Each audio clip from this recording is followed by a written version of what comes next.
কোরআনুল কারীম আল্লাহ বারবার বলছে, মা আসাবাকুম মিন মুসিবাতিন ফাবিমা কাসাবাত। দড়ি না হাজারটা, দড়ি না লক্ষ গুনাহ, মাঝে মধ্যে ধরি, মাঝে মধ্যে 1 কোটি গুনাহ, 1000 কোটি গুনার পরে আমি আল্লাহ তাআলা এই অল্প স্বল্প, কখনো ঘূর্ণিঝড়, কখনো জলোচ্ছ্বাস, কখনো টর্নেডো, কখনো মহামারী, কখনো কাফের মুশরিকদের দ্বারা আক্রমণ করিয়ে থাকি, এই মুসিবত পেরেশানিতে ফেলি।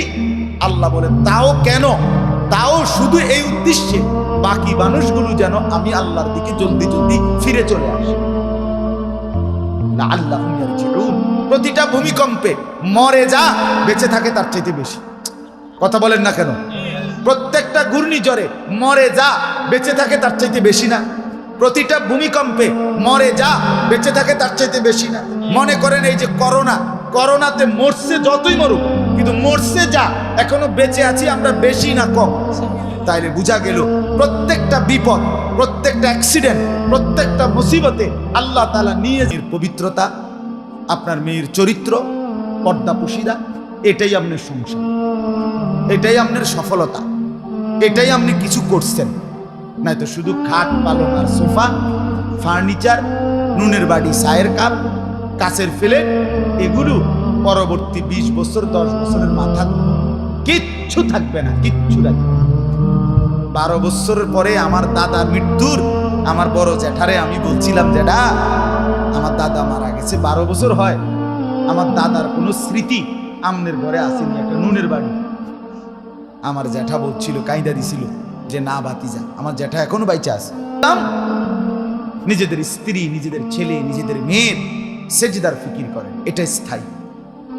যতগুলো ছেলে তোমরা বসছো ভাইয়া, লজ্জার বিষয় না, আমি বলছি এতে লজ্জার কিচ্ছু না।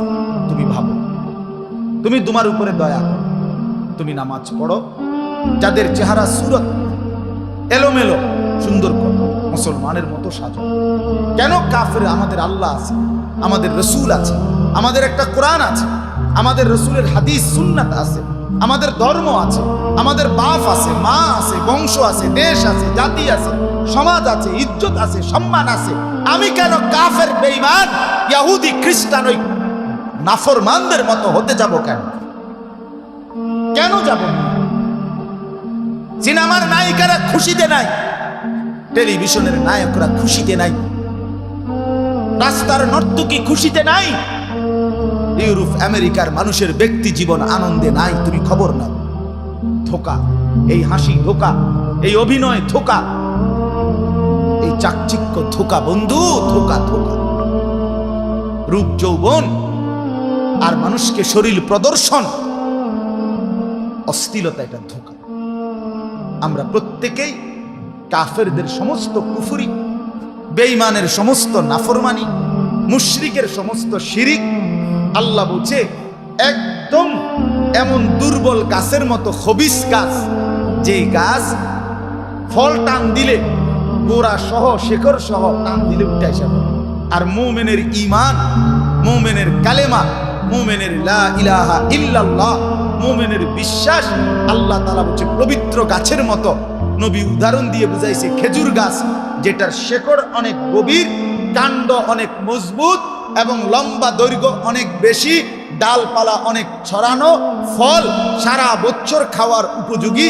আল্লাহ বলেন মুমিনের ঈমানও ঠিক এরকম খেজুর গাছের মতো, কলিজার ভেতরে শিকড় গাড়া, পুরা দেহে নেক আমল দিয়ে মোড়ানো, আর প্রত্যেকটা নড়া চড়া নেকি হিসাবে জান্নাতের দিকে পৌঁছে।